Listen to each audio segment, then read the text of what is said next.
I met a lady while I was 7, you know. She also graduated from my school, you know. Then one of these days we took pictures together and I posted I and her, you know, and then someone saw me. So a friend of ours now saw her picture and was like, Trisha, what are you doing with that girl? I say, she graduated from our school now. What's up? He said, which certificate she used go service? Me, I was now saying she graduated from Greek economics. Meanwhile, this lady was supposed to be was supposed to graduate from computer science. She studied computer science and went for service with Greek economics. Are you serious? So a lot is happening. I do know that she can use that to get a job. Of course, if she can go for service, she can get a job. No, but wait, Nigerians, everybody calm down. Let me ask you a question. See, yes, if she can go for service, she can get a job. She can do anything with her certificate. I still don't believe it. Like, I'm just seeing is believing. But no, because that's liver. Do you know the liver? Like, do you know your mind is not shaking when you go for interview? Your mind is not doing that they'll go and verify. Why would your mind shake? Even NYC, your mind is not shaking that you can be sitting down in the NYC camp and somebody will just come and say, hey, yes, I know you from somewhere. Madam, step aside. You step aside. All of you, such people are usually very bold. Like, you know, when you're doing something bad, there's this confidence that comes because you already have this defensive mechanism already. So you're waiting for an attack so that you can defend yourself. So it's always like that. No, but that level of audacity, man, you guys, the guys that people that do it, please come and show me the audacity when you put drink that water. So for me, I want to ask you, like, what's the most audacious offense or most audacious crime that you feel like people have committed or people commit from time to time? I'm not talking about like that's one weird serial killer that maybe that just stabs people because that's obviously. But like one very common thing, or maybe you want to talk about that as well. But that you feel like the audacity to do this thing, I don't know where people get that kind of audacity, but people keep doing this thing. What is that thing for you? For me, one thing that used to shock me till tomorrow is when you know somebody from the house and you see this person outside portraying a lifestyle that even you yourself with confidence and boldness with borrowed things and fake lifestyle, and the person is saying some things and you're like, I know you mean living a fake life, living a double life. That's not fake, that is serious double life. And you're like, I know this person. And you know, sometimes you begin to wonder whether you're the one that is having the problem, whether you're the one that is not seeing what the person is seeing.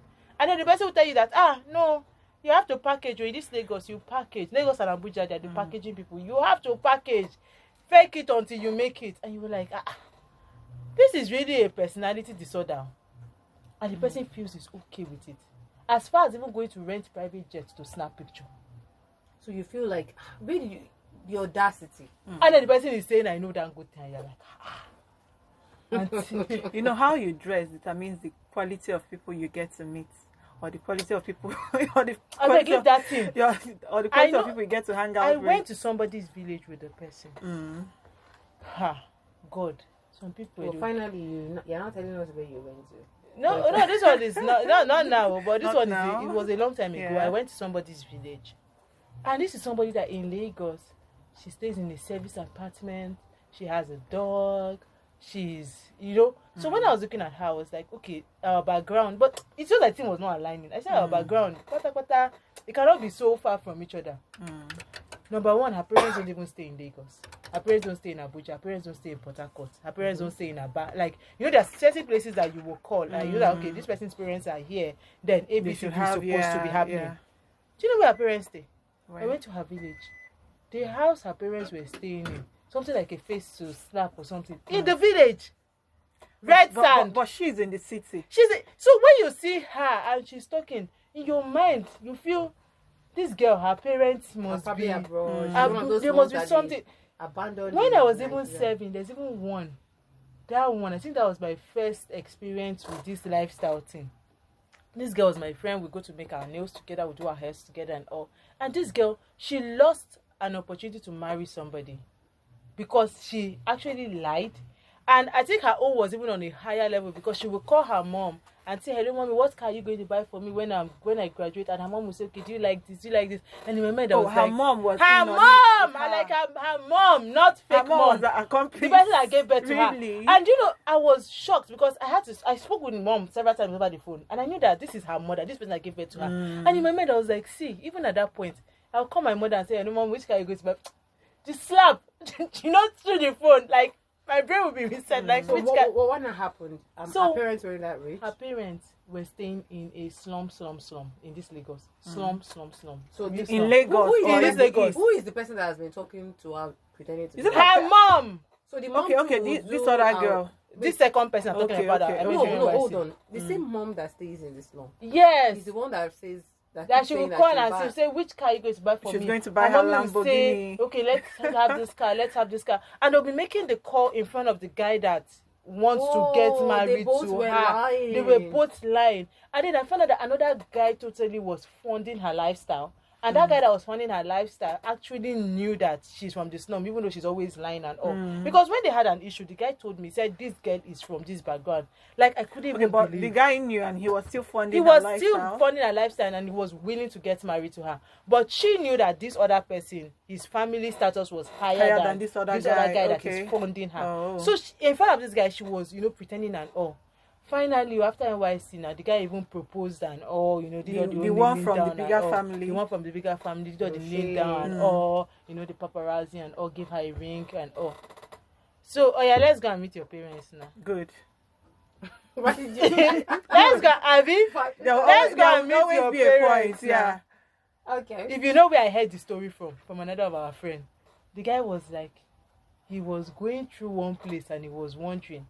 And the girl was now saying that actually that their house in Banana Island caught fire, and so they had to move temporarily to the place. And the guy was like, when even he if parked your there, house in Banana the guy was Island like, caught fire. he had to park there, he had to jump gutter.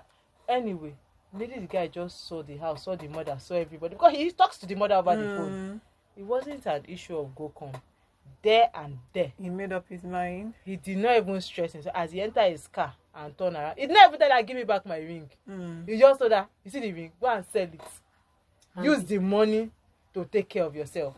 This girl went back to this guy's house to say, I must marry you. The guy's mom was the one that had to come out to say, madam, leave my son. Why didn't he want to marry her? Because he found background. No, I think it's not that she's from a proper. The deception. The deception was too much. Even me as a friend, yeah. like, do you know this girl came to my house, and in fact, I think I should have listened to my mother then, because so they set breakfast for us, and the first thing my mother said is, this girl's from a very poor home. Like, the way she was eating, the way she was acting, like she had not even, like she was not trying to, minimize and say, oh, okay, no, I don't eat this. I know that's what they always do. They're always for me. They were for me, and my mother was like, for goodness sake, what did I set in front of you guys? My mother did not serve anything wonderful. No, those people, she did form normal English breakfast, which is bread and toast. No. Bread and not sandwich. Bread and corn and baked beans and egg. You know the way you do it, and then the normal English breakfast. It wasn't like anything wonderful. It was just a normal. So what did she now say? And then she was like, "Oh no, the one that she eats is from where?" I know my mom is not a Nigerian. My mother was just looking at her like, oh my who is this? Who is this character? Those people, they form unnecessarily. Like, even when it doesn't require forming. Yeah, they just form. And I think I've talked about it on the show before, about how you can tell people that are used to a particular kind of life, and it's because you will see how settled they are. Yeah. When it comes to certain things, the ones that are pretending to be in that life, even in the pretense, you almost the only people that will fall for the deception are people that have not been in that kind of life. Exactly. If you have to an extent experienced that kind of life, you're familiar with that kind of life, you can spot someone that is faking it and someone